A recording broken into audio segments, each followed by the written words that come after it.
Today we are going to cover geographical discoveries. देखो हम लोग का 2 दिन हो चुका है। We have completed successfully 2 days of world history. और जो ये थर्ड टॉपिक है बाबू, किस तरह टॉपिक डिसाइड हुए हैं? पहला टॉपिक क्या था? फ्यूडलिज्म था, उसके बाद रिनांसांस थे, and third one is geographical discovery. It comes under your group 1 यदि तुम लोग को सिलेबस याद है तो। ठीक है, तो इसमें हम लोग जानने का प्रयास करेंगे कैसे कैसे ज्योग्राफिकल डिस्कवरीज हुआ, जो अभी तुम पूछ रहे थे हमसे। कैसे फ्रांस नीचे हो गया, कैसे ऊपर ग्रीनलैंड हो गया, यहाँ से बहुत कुछ तुमको क्लू मिल जाएगा। देखो ये जानते हो कि पहले क्लास में थोड़ा रिनांसांस का बात मैं जरूर करना चाहूँगा। रिनांसांस में क्या हुए थे, कहाँ तक चला था? 17th सेंचुरी तक। कब से कब देखो जरा प्रिसाइजली, 14 से लेके 16 17 17th सेंचुरी। 17th सेंचुरी का भी वो पहला डिकेड था एक्चुअल में। ठीक है, 1610 1620 के आसपास तक ही चला था। अब ये देखो, अब ये भी उस दिन बोले थे कि रिनांसांस को बढ़ाने में जाहिर सी बात है ज्योग्राफिकल डिस्कवरी का भी उतना ही रोल है। क्यों ना हो, यदि मोबिलिटी तगड़ा हो गया मेरा तो मेरा मैसेज भी बहुत तेजी से जा सकता है। समझ रहे हो? जैसे प्रिंटिंग प्रेस मान लो कि जर्मनी में आ गया और मेरा मोबिलिटी स्ट्रांग है तो इंग्लैंड में भी चल गया वो चीज़, दूसरे पार्ट में भी चला गया। यानी कि ज्योग्राफिकल डिस्कवरी तो बहुत इंपॉर्टेंट है अपने मैसेज को फैलाने के लिए। और उसी में तुम्हारा एक एग्जाम्पल रिनांसांस भी, यदि मैं यूरोप के दृष्टिकोण से देखूँ और यदि मैं कॉलोनी के दृष्टिकोण से देखूँ तो हमारे इंडिया में भी वास्को दा गामा आए हैं, उस तरफ फिर क्रिस्टोफर कोलंबस गए हैं तुम्हारा नॉर्दर्न अमेरिका को ढूंढने के लिए। वो सभी चर्चा होगा आज क्लास में। ठीक है, तो देखो 15th और 16th सेंचुरी, यस कोई बात नहीं, 3-4 बार पढ़ोगे, ठीक है, बार बार देखोगे, अपने आप याद हो जाएगा। या फिर उस तरह का बात करो क्लास में उस नाम से चर्चा करोगे तो अपने आप ऑटोमेटिकली। मोनालिसा पेंटिंग तो नहीं भूलोगे अब, तो फिर बचपन से ही है। अब इस जैसे क्रिस्टोफर कोलंबस हो गया, लियोनार्डो डी विंसी, इस चीज़ के बारे में जितना चर्चा करोगे क्लास में ऑटोमेटिकली माइंड में फिट हो जाएंगे वर्ड्स सब। देखो 15th एंड 16th सेंचुरी, ये जो एज है इसको एज ऑफ डिस्कवरी कहा जाता है। नए नए चीज पाएंगे। अच्छा ये बताओ Purnima, you tell me what is the difference between discovery and invention?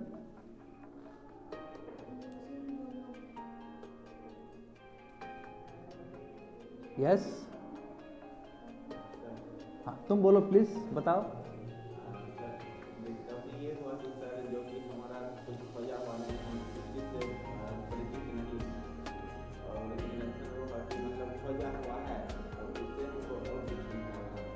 No, बहुत करीब पहुंच गए थे, सटीक आंसर नहीं है ये।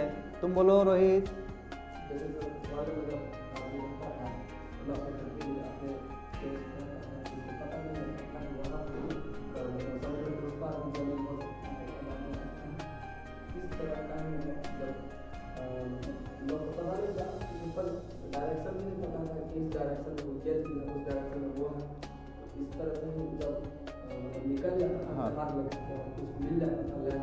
करेक्ट,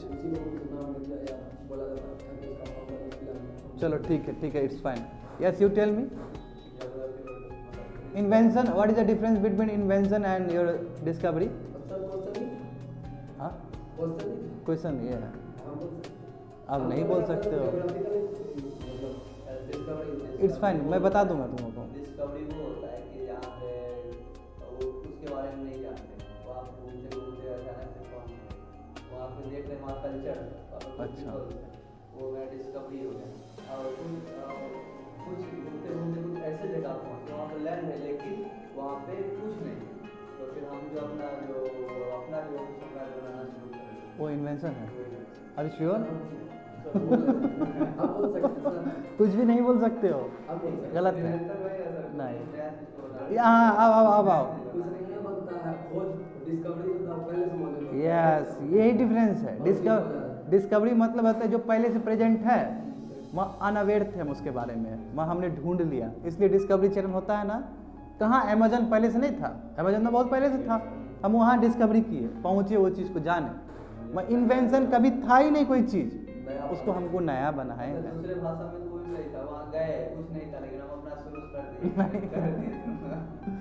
नहीं, ऐसे नहीं, you have to give difference. देखो तो इसका मतलब क्या हो, देखो आप समझो बात को। अब देखो यदि ये वर्ड क्लियर हो गया तो तुम्हारा ऑटोमेटिकली क्लियर हो जाएगा। ये जब डिस्कवरी समझ गए, जो पहले से था अब उसको डिस्कवर किया जा रहा है, मालूम नहीं था वो पहले से प्रेजेंट है। तो हु बहु देखो क्या है, क्या क्या चीज़ किया गया था, न्यू रूट्स टू ईस्ट। देखो यहाँ पे मैं मैप के थ्रू तुम लोग को बताना चाहूँगा कि न्यू रूट्स टू ईस्ट का मतलब क्या होता है। देखो बाबू, ये तुम्हारा यूरोप है, यूरोप का ईस्ट मतलब ये हुआ और यूरोप का वेस्ट मतलब ये हुआ, यानी कि यहाँ से रूट, नए रूट। और जानते हो कि यहाँ पे बेजेंटाइन एम्पायर है ना, और इसमें क्या बात हो रहा है, 15th एंड 16th सेंचुरी का बात हो रहा है। तो जाहिर सी बात है बेजेंटाइन एम्पायर को ऑटोमन एम्पायर ने निगल लिया। जब निगल लिया तो इसको कहाँ आगे बढ़ने देगा, ये तो ब्लॉक कर देगा मेडिटेरियन सी को। तो जब ब्लॉक कर देगा तो ये त्राहिमाम हो जाएगा इस कंट्री में। जब त्राहिमाम हो जाएगा तो ये सोचेगा कि हमको ट्रेड को आगे बढ़ाना है, तो नया ट्रेड रूट ढूंढना होगा, और यही ट्रेड रूट यहाँ से ढूंढ लेगा और यहाँ से कनेक्ट करके यहाँ चला जाएगा। समझे ना, डार्क एज से निकल रहा है वो। देखो वही है, तो new route to the east, समझ गए, ईस्ट ये है। दूसरा देखो, discovery of new continents like America, यही तो डिस्कवरी है नए नए चीज का। और देखो जब हम ईस्ट की तरफ मूव कर रहे हैं या फिर हम वेस्ट की तरफ मूव कर रहे हैं, हम ईस्ट की तरफ मूव कर रहे हैं या फिर हम वेस्ट की तरफ मूव कर रहे हैं, यही हिस्ट्री में बहुत बड़ा नाम हो जाता है। It transform the course of the history. देखो लिखा है साइड में, it transform the course of history, history को पूरा चेंज कर दिया इसने because of the discovery of new trade routes. अब आगे यदि मैं जाऊं तो देखो क्या क्या रीजन्स है। सबसे पहले हम लोग जानना चाहिए क्या क्या रीजन, ये जब डिस्कवरी हुआ क्यों है, इसके पीछे क्या रीजन्स हैं। तो रीजन्स नंबर 1 देखो, मैंने पहले भी बता दिया कि 1453 में प्रिसाइजली, याद करो, ऑटोमन टर्क्स ने कैप्चर कर लिया कॉन्स्टेंटिनोपल को, यानी कि बेजेंटाइन एम्पायर को खत्म कर दिया पूरी तरीके से, जो कि तुम्हारा ईस्टर्न रोमन एम्पायर का पार्ट था एक टाइम, समझ गए, उसको कैप्चर कर लिया। जब कैप्चर कर लिया तो बाबू ट्रेड रूट तुम्हारा जो ईस्ट का था, ये मेडिटेरियन सी वाला, ये रेड सी वाला, ये तो पूरा कैप्चर कर धर लिया, रख लिया अपने पास। ये तो अब आने ही नहीं देगा नीचे वाला। जब आने नहीं देगा तो ये लोग भी ट्रेड तो करना चाहेगा, तो दूसरा रास्ता ढूंढेगा। दूसरा रास्ता ये निकलेगा यहाँ से, केप ऑफ गुड टोन, ये केप ऑफ गुड होप, ये यहाँ पे देखो, यहाँ पे अभी भी है कि नहीं, केप टाउन के नीचे केप ऑफ गुड होप, यहाँ से रास्ता ढूंढ के जाएगा। तो वही बोला कि ऑटोमन टर्क्स जब कैप्चर कर लिए कॉन्स्टेंटिनोपल को और वो कंट्रोल कर लिए ट्रेड रूट को, ईस्ट को, और ये तो कर ही लिए, साथ साथ ये भी बोले कि वेस्टर्न एम्पायर से, यूरोप से जो सामान आएगा उस पर हम हैवी ड्यूटीज लगाएंगे, मतलब बहुत टैक्सेस लगाएंगे। तो भाई अब हम दूसरा कंट्री में बेचेंगे और इतना हम टैक्स पहले से लगा लेगा तो कहाँ हमारा कंट्री में प्रोडक्शन, वहाँ पर कहाँ हमको पैसा मिलेगा। कोई चीज़ मान लो कि 10 रुपया का है और दूसरा मार्केट में बेचना चाहते हैं और वहाँ का सरकार हमको लगा दिया 10 रुपया और टैक्स लगा दिया, तो अब हमारा सामान तो मतलब हम 20 रुपये में दे रहे हैं, इसका मतलब तो कम से कम 30 रुपया चाहिए ना कमाने के लिए। अब पता चला वहाँ पे 18 रुपये मिल रहा है हमको, तो 2 रुपये तो घाटा में हो गया। तो ये हैवी टैक्सेस इम्पोज करना शुरू कर दिया, कौन, तो ऑटोमन एम्पायर वाले लोग सब। और एक तो पहले आपने क्या किया, ब्लॉक कर लिया, अब बोल रहे हैं कि सामान ठीक है, हम सामान आपको पास करने देंगे, वहाँ आपको हैवी ड्यूटीज़ देना होगा, यानी कि हैवी टैक्स देना होगा। तो ये लोग मजबूर हो गए, करे तो करे क्या, ये तो पूरा मोनार्की, पूरी तरीके से तुम्हारा मोनोपोली चल रहा है ऑटोमन एम्पायर के रूलर्स का। तो वही बात है यहाँ पे, imposed heavy duties on the goods coming from western empire, that is Europe. इसलिए फोर्स किया गया यूरोपियन पावर को कि आपको नया रूट ढूंढना ही होगा। और जानते हो necessity is the mother of invention, जब कोई ज़रूरत पड़ता है तो अपने आप कोई चीज़ आ जाता है ना। जब लगेगा कि IAS बनना है तो वो रात वो पढ़वे करेगा, कोई दूसरा चांस नहीं है। क्यों, माँ का पूरा करना है इच्छा, पिताजी का इच्छा पूरा करना है, होता है कि नहीं होता है। तो उसके बाद अल्टरनेटिव ढूंढना शुरू कर दिया, और अल्टरनेटिव का ही एक रिजल्ट है कि इस साइड से, अलग साइड से मोरक्को पास करते करते करते करते हम इंडियन ओशन पहुंच जाते हैं। तो पहला रीजन हो गया। और जबकि ट्रेड रूट बाबू जब कंट्रोल किया गया था, तो जो यूरोप के साथ जो ट्रेड था उसका पहले, तो यूरोप, अब ये तो बड़ा साम्राज्य तो 2 भाग में टूट गया, और ये तो अभी भी इंजॉय कर रहा है ऑटोमन एम्पायर, क्योंकि इसका तो रेड सी है, मेडिटेरियन सी है। तो फर्क किसको पड़ा, केवल वेस्टर्न एम्पायर को, डेट इज यूरोप को फर्क पड़ा है। तो इसलिए अल्टरनेटिव ढूंढ लिया। दूसरा देखो, दूसरा रीजन क्या है कि रिनांसांस हो गया, सोचने का ताकत। जब सोचने का ताकत हुआ तो साइंटिफिक इन्वेंशंस हुए हैं, जब साइंटिफिक इन्वेंशन हुए तो उसी में देखो एक साइंटिफिक डिस्कवरीज हुआ था मैरिनर कंपास का, ये नेविगेशन में यूज़ होगा। और जब कंपास हुआ तो शिप बिल्डिंग, बड़े बड़े शिप बिल्डिंग होगा कि नहीं होगा, शिप बिल्डिंग बनना शुरू हुआ, यानी कंपटीशन बनना शुरू हुआ, और ट्रेड रूट्स, एक नया ट्रेड रूट्स, अगला दिन दूसरा ट्रेड नया रूट्स, यानी कि रूट्स पे रूट्स खोजे जा रहे हैं।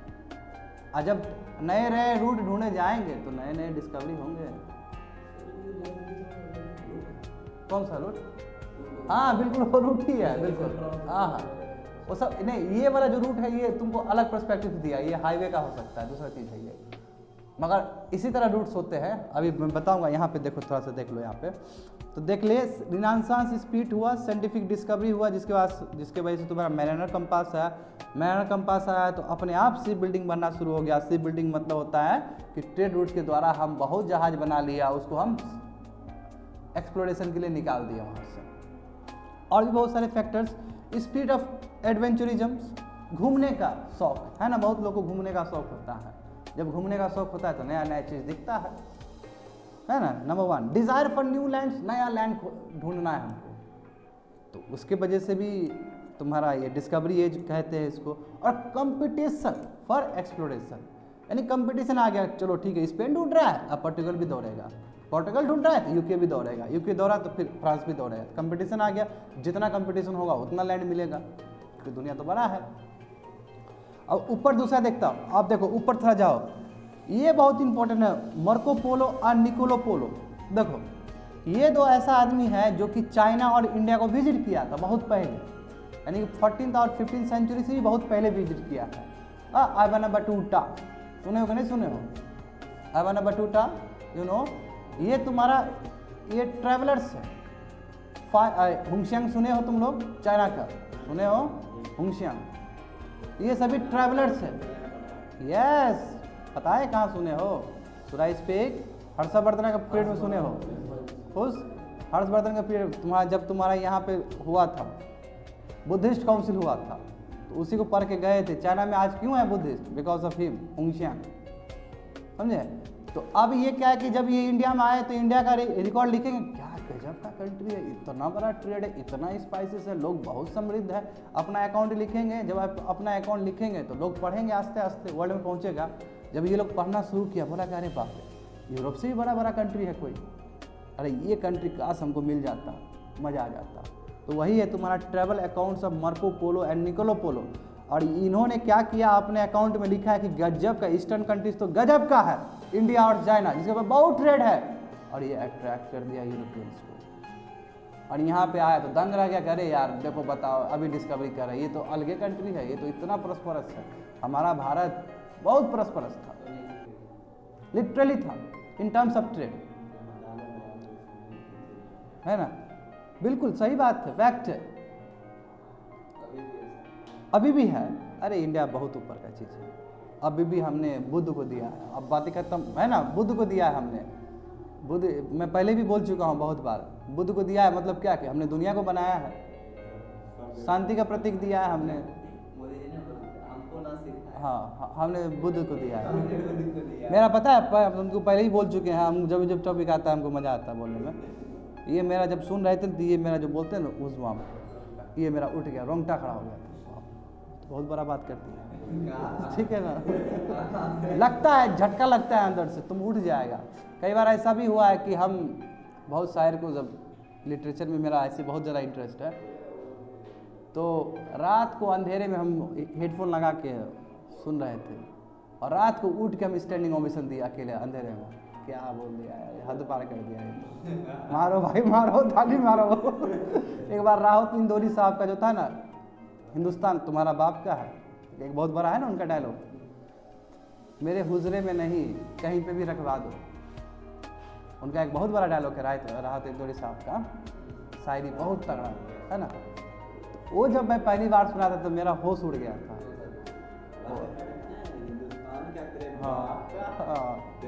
गजब का, सो गुड। चलो आगे बढ़ते हैं। देखो अब यहाँ पे हम बात करना चाहेंगे कि कंट्रीज एक्सपीडिशन, यानी कि जो कंट्रीज में बाबू होड़ लगा, पहला स्लाइड कंप्लीट है, जो होड़ लगा है कि हम पहले कब्जा करेंगे, आप करेंगे, इस तरह का जो होड़ लगा है, तो पहले हम पोर्टुगल का देखना चाहते हैं, जो पुर्तगाल हिंदी में हम लोग कहते हैं।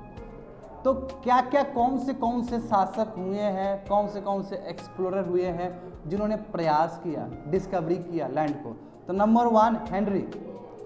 देखो हेनरी रूलर था पोर्टुगल का, समझे, पुर्तगाल का एक रूलर था और कब तक साम्राज्य किया है 1394 टू 1460, यानी कि लगभग 66 ईयर्स इन्होंने, मतलब इनका जो कार्यकाल है। और हेनरी को क्या नेविगेटर भी कहा जाता है, हेनरी को टाइटल दिया जाता है बाबू हेनरी द नेविगेटर, जैसे आपको अकबर द ग्रेट बोला जाता है ना, इस तरह इनको नेविगेटर मिलता है। नेविगेटर मतलब क्या कि जिन्होंने नेविगेशन को बहुत बल दिया है। और किस लिए बल दिया गया होगा, पक्का ट्रेड रूट्स खोजने के लिए बल दिया गया होगा। तो वही his efforts made discovery of Madeira and Azores island, और इनके एफर्ट्स के वजह से बहुत सारे आइलैंड्स खोजे गए उस समय। जैसे कौन सा आइलैंड, देखो यहाँ पे पढ़ो जरा, देखो यहाँ पे आओ सभी लोग, मैडेरा है यहाँ पे और अजोर्स है, देखो यहाँ पे सभी लोग देखो, यहाँ पे क्या है मैडेरा, यहाँ पे देखो सभी लोग देखो, यहाँ पे इनके देखो पोर्टुगल है यहाँ पे, इसकी वजह से तुम्हारा ये मैडेरा और अजोर्स, देखो पोर्टुगीज है लिखा हुआ है, देख रहे हो ना, ये PORT इनके एफर्ट के वजह से। पूर्णिमा हैव यू सीन ये दो, चलो और भी बताएंगे, और भी इनका देखो। उसके बाद क्या किए, आगे भी बढ़े हैं, ठीक है, वहीं से देख लेना। देखो कैप वेडे, ये दिख रहा है तुम लोग को, यहाँ पे देखो सभी लोग, ये वाला आइलैंड भी, समझे, ये वाला आइलैंड भी, ये वाला और ये वाला भी इनके प्रयास के वजह से जाना गया है। और क्या किए, मतलब इंस्पिरेशन मिलता है ना, जब तुम अजूबा वाला काम करते हो तो दूसरे को भी इंस्पिरेशन मिलता है। तो वही बोल inspired other Portuguese to go for further exploration, और दूसरे पोर्टुगीज बहुत प्रभावित हुए इनके काम से और वो भी एक्सप्लोरेशन के लिए निकल पड़े। उसके बाद देखो, उसके बाद एक नाम आता है डियास का, यानी कि बार्थोलोम्यू डियास, डियास भी बोल सकते हो, इट्स फाइन, ठीक है। ये देखो, और ये भी इंस्पायर्ड होके कहाँ पहुंचे, साउदर्न टिप ऑफ अफ्रीका। बाबू देखो ये होता है साउदर्न ऑफ, जो कि अभी बोलते हैं केप ऑफ गुड होप बोलते हैं, मगर केप ऑफ गुड होप को पहले क्या बोला जाता था, केप ऑफ स्टॉर्म्स बोला जाता था शुरू में, समझे, 1487 में, यानी कि वास्को डा गामा तो 1498 में गया, और इनफैक्ट 1497 में जर्नी स्टार्ट किया, 1498 में तो पहुंचा है इंडिया, एक साल पहले जर्नी स्टार्ट किया था उसने 1497 में, उससे 10 साल पहले कोई आदमी गया था, वही डियाज है, समझे। और जब डियाज यहाँ पहुँचा था तो उस समय ये केप ऑफ गुड होप नहीं कहलाता था, ये अपने एक्सपीरियंस से क्या बोले कि ये जगह का नाम क्या है, केप ऑफ स्टॉर्म्स है। क्यों, क्योंकि इनको वहाँ पे टेरिबल स्टॉर्म्स का सामना करना पड़ा था। स्टॉर्म समझते हो ना जी, आंधी तूफान, और जब आंधी तूफान आएगा तुम उसमें हो, बैठे हुए हो, शिप में बैठे हो, तो दर्द दुख तो होगा ही नहीं, कि कभी भी कुछ भी हो सकता है। इसलिए अपना बयां, अपना दुख दर्द को बयां करने के लिए क्या बोल देते, वो जगह क्या था तुम्हारा, केप ऑफ स्टॉर्म्स था। मगर इस नाम को फिर से बदला गया, और इस नाम को क्या बोला गया कि नहीं, ये केप ऑफ स्टॉर्म्स हो ही नहीं सकता है, ये केप ऑफ गुड होप है। गुड होप मतलब ऐसा केप जो कि एक अच्छा पॉसिबिलिटी देता है। क्यों, क्योंकि ये कनेक्ट करता है बहुत बड़ा समुंदर को, इंडियन ओशन को, जो कि बहुत बड़ा रिच कंट्री सब है वहाँ पे। तो देखते हो कैसे केप ऑफ स्टॉर्म से इसका नामकरण डिफरेंट हुआ है, केप ऑफ गुड होप, और अभी तक इसको क्या बोला जाता है, केप ऑफ गुड होप। देख सकते हो टाउन के केप टाउन के नीचे लिखा गया है। तो वही है कि ये क्या हो गया, केप ऑफ गुड होप हो गया, बिकॉज देखो, because it provides pathway to the Indian Ocean. हाँ बोलो। हाँ अलग नेम होगा, मगर ऑफिशियल नेम तो कुछ और होता है ना, पूरा वर्ल्ड लेवल पे नाम कुछ और होगा ना, जो कि सब कॉमन हो। हाँ रख दिया गया एक्सपीरियंस। देखो यूरोपियन ने डिस्कवरी किया तो यूरोपियन अपने हिसाब से गाइड करेगा। आज कैलेंडर हम किसका फॉलो करते हैं बताओ, यूरोपियन कंट्री का। किसका फॉलो रही थी, बाबा रामदेव का, किसका बोली थी, दुर्गा पूजा वाला।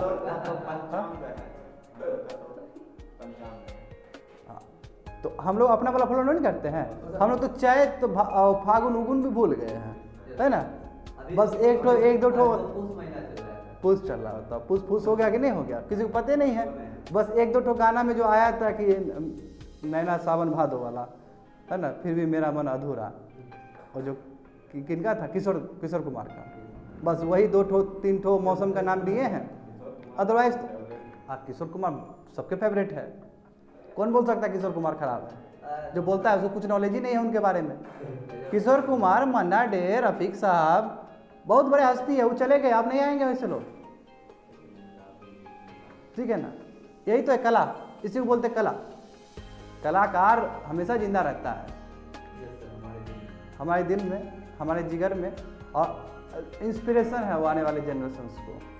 समझ गए बात को। तो देखो इसी तरह ये भी इंस्पिरेशन बने थे, कौन सा, हेनरी द नेविगेटर। और इसके वजह से देखते हो कितना क्रांति आ रहा है तुम्हारे नेविगेशंस में। होप सो समझ में आ गया होगा तुम लोग को।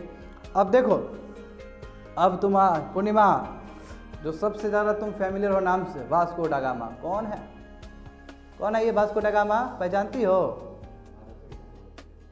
कौन है बताओ जरा इनके बारे में थोड़ा सा। यस बोलो, जल्दी बोलो। अरे बहुत फेमस है, गली गली में शोर है ना। नहीं वास्को दा गामा का नाम अमर है, जो इन्हीं के हर समय तुकबंदी ही हो। बोलो जरा कौन है वास्को दा गामा।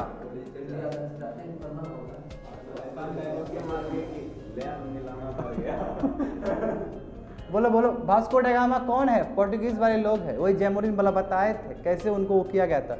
और इंडिया सबसे पहले कोई आया है यूरोपियन तो वास्को दा गामा ही आया है। तो वही देखो यहाँ पे, इसलिए जो डियाज का जो दिया गया चीज़ है, यानी कि डियाज ने अनुभव दिया था, और ये जो तुम्हारा क्या कि वास्को दा गामा वो successfully route of Cape of Good Hope को क्रॉस करते हुए केरल पहुंचे थे।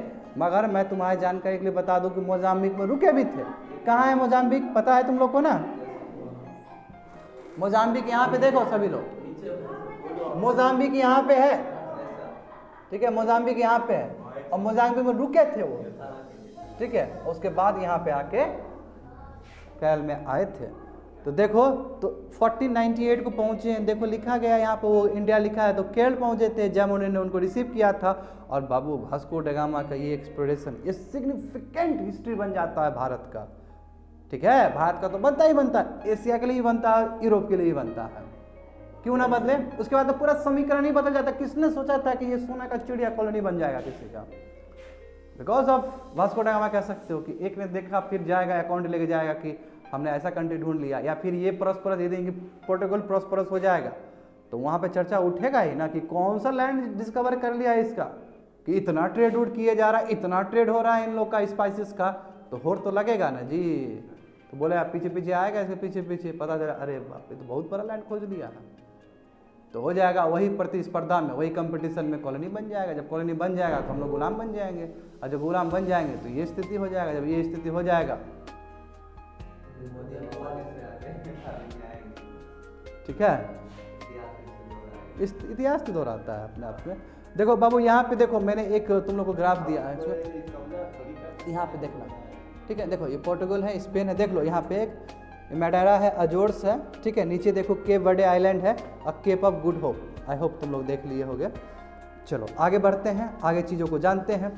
अब तो तुम लोग देख ही लिया है कि पोर्टुगल में कितने कितने, मैं नाम दोहरा दूँ, Henry the navigator first one, बात हो चुका है। दूसरा तुम्हारा डियाज में बोल सकता हूँ, बिल्कुल डियाज बोलो, ठीक है। एंड थर्ड वन इसे वास्को दा गामा। और भी लोग सब थे, ये सब प्रोमिनेंट है, एक आदमी से नहीं बनता इतिहास, मैंने पहले ही बोला है।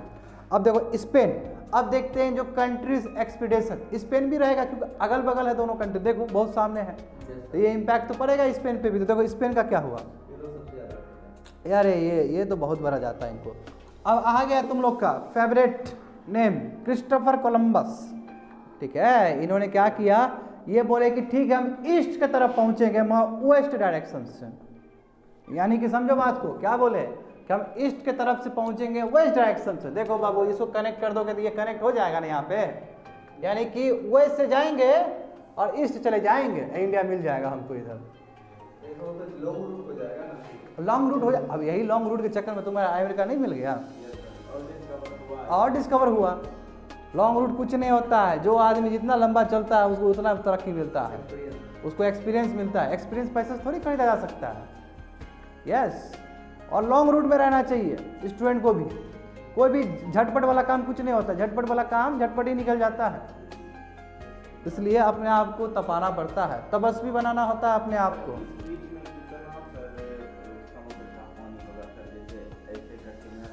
हाँ बताए तुमको बहुत होगा बहुत ज़्यादा है क्योंकि जानते हो ना ओशन का जो तुम्हारा वो है मतलब तुम्हारा परसेंटेज है ज़्यादा है, कुछ ज़्यादा ही है, 75% है, और लैंड तो बहुत कम है, ओशन बहुत ज़्यादा है।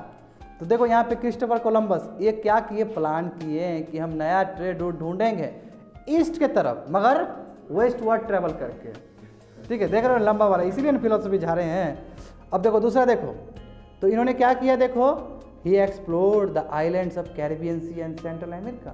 कैरिबियन सी बाबू वेस्ट इंडीज इन्होंने ही ढूंढा है। जो बताते थे इंडिया है। हाँ, जो अब इनको लगा कि हम पहुंच गए, यहाँ पे आए ना वेस्ट इंडीज। देखो वेस्ट इंडीज यहाँ पे है, समझे, ये देखो इंडीज ये वाला एरिया, यहाँ पे लिखा नहीं है, ये वाला एरिया है, ये वाला। तो जब यहाँ पे आए तो उनको लगा कि हम आगे इंडिया आ गए, और खूब खुश, इंडिया आ गए, इंडिया आ गए। और यहाँ इसलिए इनका नाम रख दिया वेस्ट इंडीज, इंडिया के लिए, समझ रहे हो ना, वेस्ट में इंडीज है, हाँ वेस्ट से गए थे, और ये बहुत खुश, मगर ये तो ढूंढ लिए दूसरा जगह। तो इसलिए वहाँ पे दिया गया कि explore the island in Caribbean Sea, यानी कि वेस्ट इंडीज और सेंट्रल अमेरिका बाबू क्या होगा, यही मैक्सिको, ये वाला एरिया, ये एरियाज इन्होंने एक्सप्लोर किया। और ये 3 बार यात्रा की है, मजा देखो कितना लॉन्ग कोट है, ये 3 बार वॉयज किए हैं, यात्रा किए हैं, समझे। टुडे नेम द, और यही है कि अभी वेस्ट इंडीज कहा जाता है बिकॉज ऑफ हिज कंट्रीब्यूशन, क्योंकि जिस तरह इन्होंने नाम रखा था वही इतिहास आगे कैरी फॉरवर्ड हो गया, इसलिए वेस्ट इंडीज अभी भी बोला जाता है उस जगह को। हाँ बिल्कुल ये तुम अच्छा कंक्लूड किया। यहाँ पे क्यूबा ये वाला एरिया में है। हाँ साउथ अमेरिका है, बताया तुमको, क्योंकि यहाँ से लोग आए थे प्लांटेशन के लिए, यहाँ से उठाया गया था ना, जेनेटिक थोड़ी चेंज हो सकता है। हाँ बिल्कुल, ये जितने भी तुम देखते हो ब्लैक लोग, निग्रोस लोग देखते हो, ठीक है, जो तुम्हारा इक्वेटर के जो पट्टी पे आता है वो तो ब्लैक रहेंगे ही रहेंगे, ठीक है, मगर जितने गोरे वाले कंट्री में यदि ब्लैक है इसका मतलब वो वहाँ से मंगवाए गए हैं, ज़्यादातर चांस रहता है। जैसे हमारे इंडियंस कैसे मिल जाएगा यूएस में, उसका हिस्ट्री है। जैसे वेस्ट इंडीज़ में 2 प्लेयर बहुत बड़ा, 2-3 प्लेयर हुआ था तुम्हारा, जैसे तुम्हारा ये देख लो, ये Shivnarine Chanderpaul, yes cricketer, one of the best cricketer Shivnarine Chanderpaul, जो राहुल द्रविड़ के कंटेम्प्रेरी टाइम के थे। उसके बाद तुम्हारा ये सारवन, उसके बाद रामपॉल, उसके बाद रामदीन, विकेट कीपर जो था वेस्ट इंडीज़ का, ये कहाँ से, इंडिया से रूट है। इसके पोर फादर सब लेबर थे, इनको ले गए वहाँ पे, ब्रिटिश लोग पहुँचाया वहाँ पे, समझ रहे हो ना बात को। तो क्योंकि उस समय तो प्लांटेशन का एक बहुत बड़ा इकोनॉमी चलता था ना, और प्लांटेशन के नाम पे वर्कर्स को कहीं से कहीं बुलाया जाता था। जैसे साउथ अफ्रीका में हमारे थे कि नहीं थे वर्कर, जिसके लिए गांधी बाबा लड़े थे वहाँ पे, आर यू गेटिंग मी। तो आदमी कमाने के लिए कहाँ ना पहुँच जाए, है कि ना, ये तो जानते हो हमारे कंट्री के अंदर हो रहा है, तो वर्ल्ड में भी ऐसा ही होता है। देखो अब देखो समझो, ये 3 वॉयज किए थे, 3 यात्रा किए थे, समझे, उसके बाद इन्होंने जाना। अब देखो क्रिस्टोफर कोलंबस क्या किए, वो आइलैंड ऑफ बहामास पहुंचे, वही बहामास जो देखो यहाँ पे है, ये देखो, देख रहे हो बाबू, देख रहे हो सभी, देखो यहाँ पे बहामास ये वाला, और यहीं बहामास पहुंचे थे। तो यहीं बोले कि अरे हम तो शोर ऑफ इंडिया में पहुंच गए, यानी कि इंडिया के किनारे हम लोग पहुंच गए, मगर गलत थे ये। उसके बाद देखो, अब देखो ये तुमको समझ गए क्रिस्टोफर कोलंबस का क्या क्या चीज़ रहा है, प्रकरण जो भी रहा है। अब देखो, अब कान खोल के सुनना, क्योंकि एक बहुत इंपॉर्टेंट आदमी आ जाते हैं, पोप अलेक्जेंडर, क्या है ये, 11 है, नहीं सॉरी 6। ये जो पोप अलेक्जेंडर जो 6 है, ये क्या देखिए, रोमन एम्पायर, रोमन वाला वर्ड होता है ना ऐसे करके, अभी भी रोमन वर्ड चलता है ना। अच्छा वो छठा है ना, जैसे मरेगा तो हेरिडिटरी उसका बढ़ेगा ना, उसका बच्चा, फिर उसका दूसरा, बिल्कुल पहले एक, उसके बाद 2nd, 3rd, 4th, 5th, हाँ इस तरह टाइटल है, ये सब टाइटल है, हाँ टाइटल है, टाइटल होता है। और ये पोप है, समझ लो पोप है, रूलर नहीं है, पोप है। और मैंने तुमको क्या बताया था कि पोप का बहुत बड़ा दबदबा था पॉलिटिकल इंटरफेरेंस में, यस हम लोग बात किए थे ना।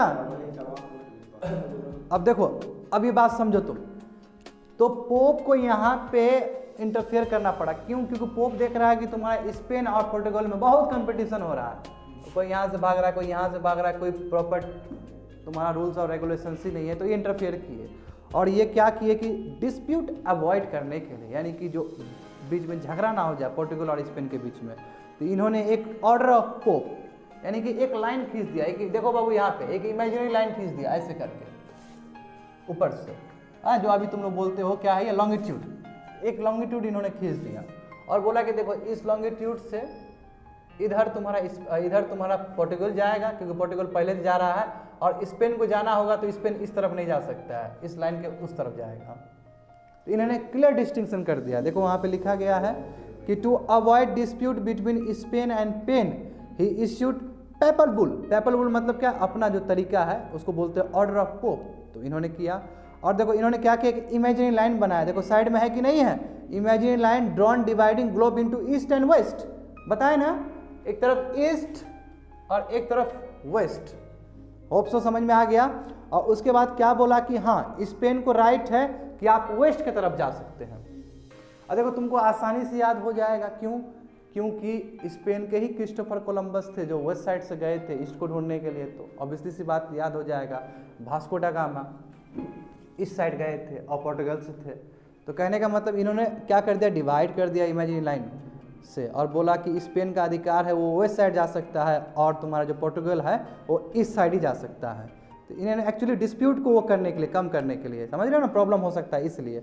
अब उसके बाद क्या हुआ, उसके बाद देखो तो अब ईस्ट वाला जो एक्सप्लोरेशन था वो तो मजबूत था, क्योंकि ईस्ट वाला तो बहुत लोग गया है, वेस्ट तो कोई गया ही नहीं है, वेस्ट तो बहुत नया है।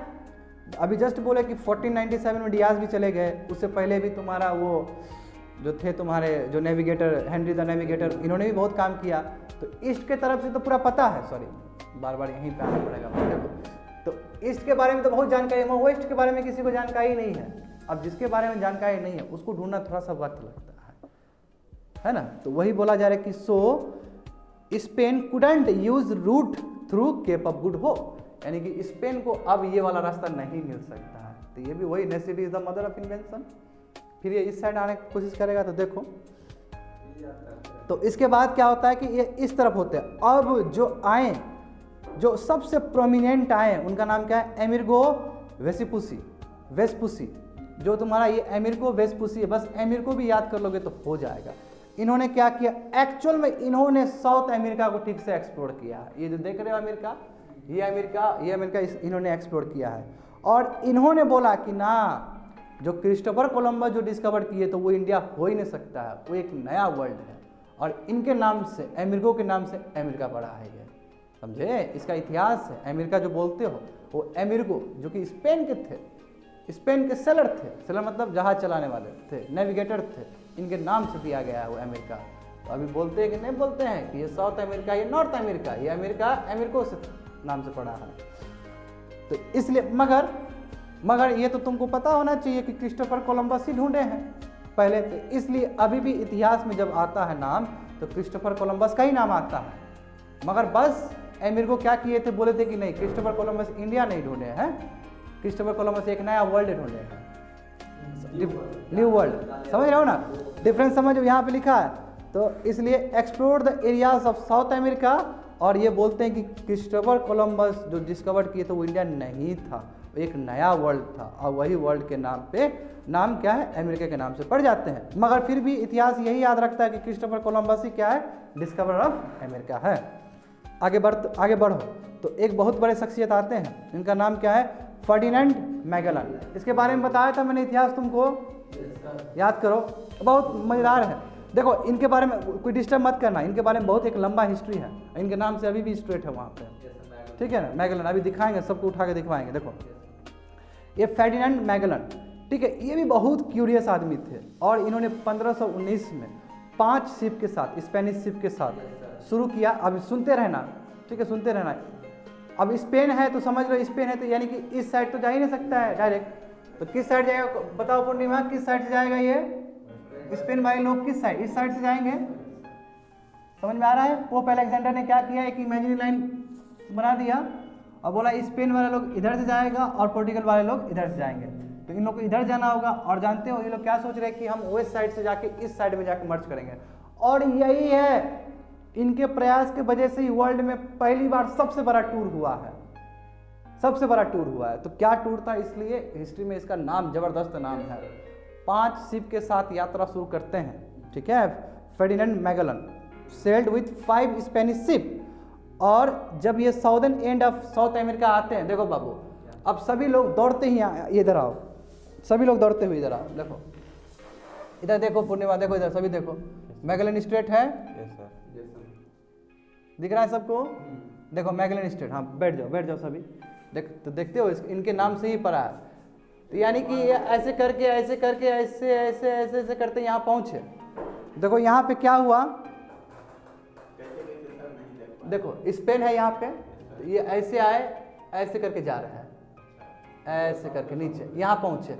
मैं यहाँ इनका नाम क्यों पढ़ा, देखो यहाँ पे कुछ घटना घटा, तो यहाँ से देखो ट्रांजिशन है कि नहीं, ये तुम्हारा अटलांटिक ओशन है, ये पैसिफिक ओशन है, समझ रहे हो ना, ये क्या है, पैसिफिक ओशन है, देखो नॉर्थ पैसिफिक है, ये नॉर्थ पैसिफिक एक है, इसको कनेक्ट कर दो, एक ही है ये।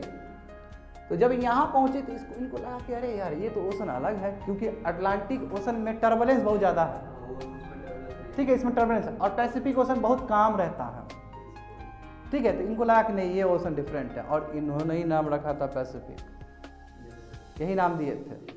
तो यही एंटर्ड ओशन कामर देन अटलांटिक ओशन, और इन्होंने नाम दिया कि ये पैसिफिक ओशन है। समझ गए बात को। मगर जब देखो, जब पैसिफिक ओशन तो बहुत बड़ा ओशन है, सबसे वर्ल्ड में सबसे बड़ा ओशन कौन सा है, पैसिफिक ओशन है, बिल्कुल इसे कनेक्ट हो जाता है, समझे ना। तो जब ये पैसिफिक ओशन पहुंचे, अरे भाई फूड और जो भी तुम्हारा शेल्टर, फूड जो स्पेशली फूड और ड्रिंकिंग वाटर शॉर्टेज हो गया, क्योंकि बहुत लंबा यात्रा है ना, खाना होना खत्म, जब खाना खत्म हुआ तो बहुत दिक्कत, ठीक है। और जब देखो इसको कनेक्ट करेंगे यहाँ, जब ये ऐसे करते हुए पास करते हुए आते हैं, यानी कि देखो यहाँ से जब आते हैं पास करते हुए, तो ये पहुँचते हैं फिलीपींस, दिख रहा है तुम लोग को फिलीपींस, ये फिलीपींस में जब पहुँचते हैं तो फिलीपींस में क्या होता है, यहाँ के लोग जो नेटिव लोग हैं वो बोला अरे ये बाहर से आया, मारो इसको, फाइट हो जाता है, अब मैगलन मर जाते हैं, ठीक है, मैगलन को वहीं पे मार दिया जाता है। और जो 5 शिप गया था बाबू, वो 5 शिप में केवल एक ही शिप फिर से लौट के स्पेन पहुंचता है।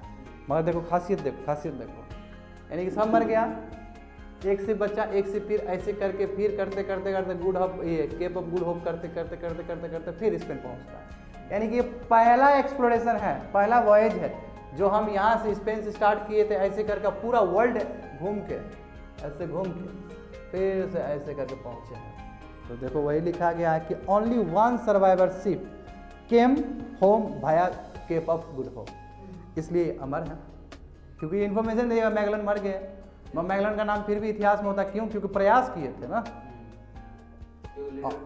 और उनको बिल्कुल लीडर वही थे, और उनके नाम से ट्रिब्यूट दिया था कि ये जगह, जिस जगह पे वो आए और जिस जगह पे देखे कि अटलांटिक ओशन और पैसिफिक ओशन का वो डिफरेंस दिखा है, इसलिए इनके नाम को ऑनर करने के लिए मैगलन स्ट्रेट रख दिया जाता है, समझे। तो यही है, और यही तो है 1 सर्वाइवर शिप फर्स्ट वॉयज, समझे, अक्रॉस द वर्ल्ड, पूरा दुनिया में पहला यात्रा हुआ है जो इतना लंबा यात्रा हुआ है। बिल्कुल होगा कि नहीं होगा, देखो यहाँ जाओगे फिर स्विंग घूम के चलाओगे, मैं ये देखो ऐसे करके फिर फिलीपींस क्रॉस करते फिर ऐसे करते हुए पहुँचते हैं। तो सबसे बड़ा तुम्हारा ये क्या हुआ, वॉयज हुआ था, पूरा घूम लिए थे, समझे ना। हाँ कितना तुम कनेक्ट कर पा रहा है देखो, तो अब तुम लोग समझ गए ना इस चीज़ को, कोई दिक्कत नहीं ना है कि कैसे पोर्टुगल ने और कैसे स्पेन ने किया। अब देखो कि इंग्लिश मैन का भी क्या कंट्रीब्यूशन है, इंग्लैंड का देखो, तो कंट्रीज एंड एक्सपीडिशन यहाँ पे देखेंगे, मगर ज़्यादा जो कंट्रीब्यूशन होता है वॉयज के लिए, एक्सप्लोरेशन के लिए, वो स्पेन और पोर्टुगल को ही जाता है। तो जो दूसरे वाले हैं देखो, ये देखो इंग्लैंड से तुम आए थे जॉन कैबोट, ये 1497 में, यानी कि वास्को ड गामा के कंटेम्प्रेरी पीरियड में, ये भी अपना क्या किए थे, नॉर्थ अमेरिका की तरफ गए थे। देखो अभी भी है न्यूज़ फाउंडलैंड, देखो न्यूज़ फाउंडलैंड यहाँ पे जगह है, देखो उसमें मैंने मैप भी बनाया है, देखो तो यहाँ पे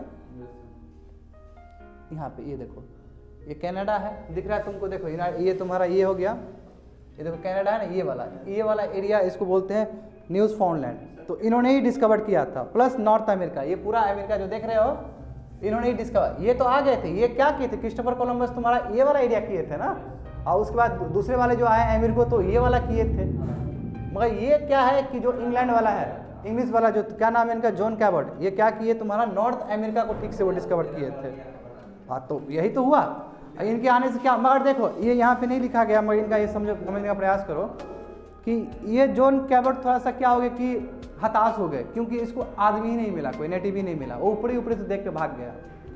और ये थोड़ा बोला कि डिसअपॉइंटेड हो गया कि हमको तो कोई आदमी ही नहीं मिला वहाँ पे। मगर फिर भी इनके कारण इंग्लैंड अभी भी क्लेम करता है कि हम पहले गए थे नॉर्थ अमेरिका के पास। और जानते हो यही कारण है कि बाद में इंग्लिश कॉलोनी बन गया है सब। उसके बाद तो बताएंगे तुम लोगों को अमेरिकन वॉर ऑफ इंडिपेंडेंस में क्या हुआ था।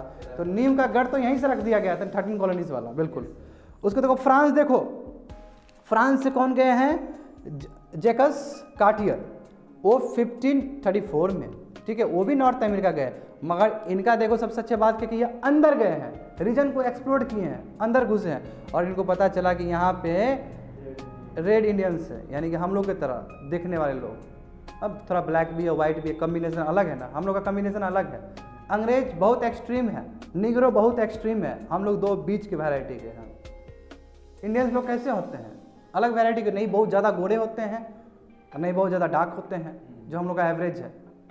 तो इंडियंस लोग का चेहरा मतलब इस तरह, found the red Indian settlement. और ये जगह का नाम क्या और ये जगह का नाम क्या रख दिए, ये कनाडा। और कनाडा में लंबा समय तक रहा है फ्रेंच सेटलमेंट, ठीक है ना। आगे देखो लास्ट वन है बी हैप्पी। अब देखो तो इसका, हाँ उसका तो बहुत चला था बात। अब देखो सुनो बाबू लोग, अब बात समझो, यानी कि क्या क्या हुआ, एक्सप्लोरेशन हुआ, ज्योग्राफिकल डिस्कवरी हुआ कि नहीं हुआ। अब तुम लोग अपना विवेक से, अपने बुद्धि से जरा हमको बताओ तो क्या क्या फायदा हुआ होगा। पूर्णिमा जरा बताओ तुम क्या क्या फायदा हुआ होगा बिना देखे हुए।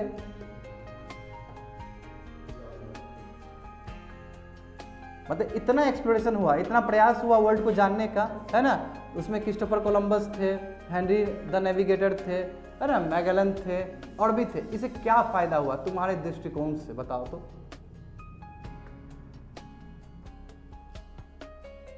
यस बोलो।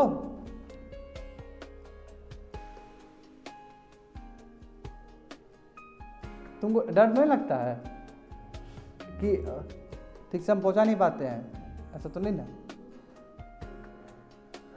फ्री ना, एक्सप्रेस करो ना, कोई दिक्कत नहीं है, सब सही है। गलत कुछ नहीं होता है, तुम बोलोगे हम कनेक्ट कर देंगे तुम्हारे वर्ड को, सब सही है। बोलो तो, मतलब हम नहीं चाहते तुम बुक का पढ़ो। तुम क्या आर यू फीलिंग, कोई प्रॉब्लम है क्या? ओके एनीवे, तुम बताओ रोहित।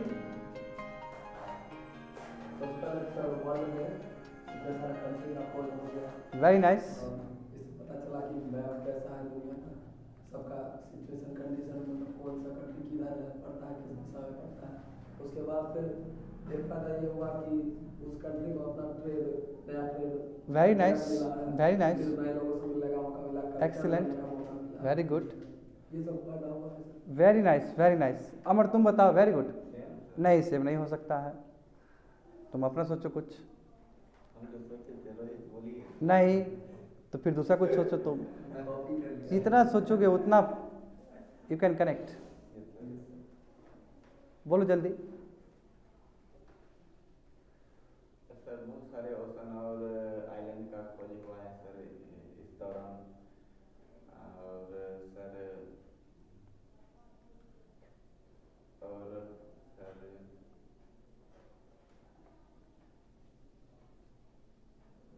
सर हम लोग का ट्रेड रूट जो खोजा गया उसके वजह से हम लोग का ट्रेड बढ़ा है। यस, इंपोर्ट एक्सपोर्ट होने लगा सब जगह से। एक्सीलेंट। ट्रेड और कॉमर्स बढ़े होंगे, करेक्ट। और सर यस, हम लोग किसी दूसरे देश में जाके मतलब बिजनेस करते होंगे, कोई हमारे देश में आके बिजनेस करता होगा सर, ऐसे बहुत बड़ा फायदा होता होगा। और कुछ आदमी वेरी गुड, जाते होंगे, वेरी गुड, और यहाँ का आदमी कुछ नाइस। जाते होंगे। पॉलिटिकल और इकोनॉमिक लाइफ जो इंसान का होगा, पीपल का वो चेंज हो गया होगा। Very nice. Culture, yes, cultural exchange होना है। Nice, very nice. आज जो देखते हो अमेरिका में जो ब्रिटिश लोग हैं, यही इसी तरह ना गए हैं वहाँ पे, क्योंकि वहाँ पे तो रेड इंडियंस लोग रह रहे हैं। करेक्ट। ये सर कल्चर चेंज होगा। चलो तो बैंकिंग सेक्टर जो भी होगा सर। यस, बैंकिंग सेक्टर नए नए इंटरप्राइजेस मिल हो जाएंगे। तो देखो, तो मैं बस 2 मिनट में कंक्लूड कर दे रहा हूँ, 2 या 5 मिनट में। देखो रिजल्ट्स क्या हुए हैं, ज्योग्राफिकल डिस्कवरीज के रिजल्ट्स क्या हुए। नंबर 1, ट्रेड एंड कॉमर्स बढ़ा है ना। क्यों? क्योंकि यूरोप में नए नए इंडस्ट्री बनना शुरू हो गए, स्पेशली शिप बिल्डिंग इंडस्ट्री। क्यों? क्योंकि इतना नेविगेशन होगा, अलग अलग जगह पहुंचा जाएगा, इसलिए ट्रेड और कॉमर्स बढ़ जाएंगे, नंबर 1। उसके बाद देखो कैपिटलिज्म एंड मर्केंटिलिज्म, पहले बता चुके। कैपिटलिज्म मतलब क्या? पूंजीपति, कैपिटलिस्ट ब्लॉक, यानी कि ट्रेड वाले लोग क्या होगा, बहुत ज़्यादा घूमना शुरू कर देंगे, ठीक है। रॉ मटेरियल्स, कॉलोनी से रॉ मटेरियल लिया जाएगा और फिनिश प्रोडक्ट फिर से कॉलोनी पे डाल दिया जाएगा, क्योंकि बनेगा तुम्हारा यूरोपियन कंट्री में, यानी कि कॉलोनी से एक बहुत बड़ा मार्केट बन कर रह जाएगा मास्टर कंट्री का। यही तो मर्केंटिलिज्म है और यही तो कैपिटलिज्म होता है जी, समझे बात को। और कॉलोनी को जितना हो सकता उतना दबाया जाएगा, और इंडिया के साथ भी यही हुआ था। आगे देखते हैं, पॉपुलेशन जो है तुम्हारा, पॉपुलेशन जो तुम्हारा यूरोपियन कंट्रीज का पॉपुलेशन है वो दूसरी जगह पे जाके सेटल्ड हो जाएंगे। बिल्कुल, जब सेटल हो जाएंगे तो जाहिर सी बात है यूरोपियन कल्चर फ्लरिश हो जाएगा। आज तुम लोग बोलते हो कि हमको डिनर करना है, हाँ, बोलते हो कि हमको उसमें बैठ के खाना है, क्या बोलते हैं, डाइनिंग टेबल में खा के बैठना, वो बैठना है हंसते हुए, आप सेल्फी खींच के फिर इंस्टाग्रामों में डालना है ना, इस तरह का बात होता है। कहाँ से आया सब कल्चर? सब तो वहीं से आया ना। तो वही चीज़ है, यूरोपियन कल्चर स्प्रेड हो जाएगा एशिया अफ्रीका में भी। और देखो उसके बाद देखो स्लेवरी। स्लेवरी एक बहुत बड़ा, याद करो कल बताए, परसों उस दिन बताए थे कि ग्रीक और रोमन थे जो पहले स्लेवरी को इकोनॉमिक इंस्टीट्यूशन बनाए थे। मैं ये सब क्या किया, और उसको और तेज दे दिया, और गति दे दी उसको। तो स्लेवरी और बहुत बड़ा तुम्हारा इंस्टीट्यूशन बन गया। क्यों ना बने? क्योंकि प्लांटेशन हो गया। America is known for plantation, plantation economy. तो यही तो तुम जो क्वेश्चंस किए थे हमको यूं रोहित, कि कैसे ब्लैक्स आए। देखो स्लेव्स को अफ्रीका से और बाकी कंट्री से लेके वहाँ पे अमेरिका में पहुँचाया गया। अमेरिका पहुँचना मतलब सेंट्रल अमेरिका भी पहुँचना हुआ, सेंट्रल अमेरिका पहुँचना मतलब बहामास भी पहुँचना हुआ, वहीं पे वेस्ट इंडीज है, ठीक है। तो आगे देखो, बिल्कुल बहामास वगैरह, पनामा भी देख लो जो स्ट्रेट है तुम्हारा, है ना। आगे देखो तो और क्या क्या रिजल्ट्स हुए, देखो देखो, और राइवलरी हो गया, यानी कि कंपटीशन हो गया, मैड रेस हो गया कि हम कॉलोनी बनाएंगे तो हम बनाएंगे। अब फिर दौड़ने लगा सब, स्पेन दौड़ रहा है, फ्रांस दौड़ रहा है, जर्मनी दौड़ रहा है, सब दौड़ रहा है कंपटीशन में। तो वही लिखा गया कि rivalry among European powers that caused mad race for the colonies, और इससे नए नए दुनिया बनना शुरू हो गए, न्यू लैंड। उसके बाद देखो लास्ट, देखो जॉइंट स्टॉक कंपनी, बड़े बड़े कंपनीज आना शुरू हो गए होंगे, क्योंकि ट्रेड बैंकिंग सेक्टर्स बनना शुरू हो गए होंगे।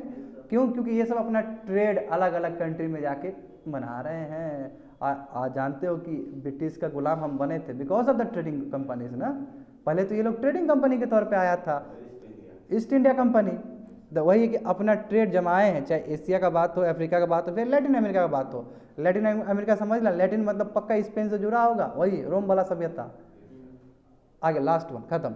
तो यही आगे ज्वाइन कर देते हैं। तो कॉलोनिज्म और इंपेरियलिज्म का बात हो, कॉलोनी मतलब कॉलोनी बनाना, इंपेरियलिज्म मतलब उसमें शासन जमाना और उसको बढ़ा देना। इंपेरियलिज्म मतलब क्या, और बढ़ा रहे हो। तो ये क्या हुआ कि बाद में क्या हुआ कि यही ट्रेडिंग कंपनी जाके क्या करता है, पॉलिटिकल पावर को कैप्चर कर लेता है और हाथ में रख के बोलता है कि यस अब क्वीन पूरा साम्राज्य का मालिक हो गया। हाँ 1858 में क्वीन प्रोक्लेमेशन दे देते हैं, है ना। तो that is the end of today's class.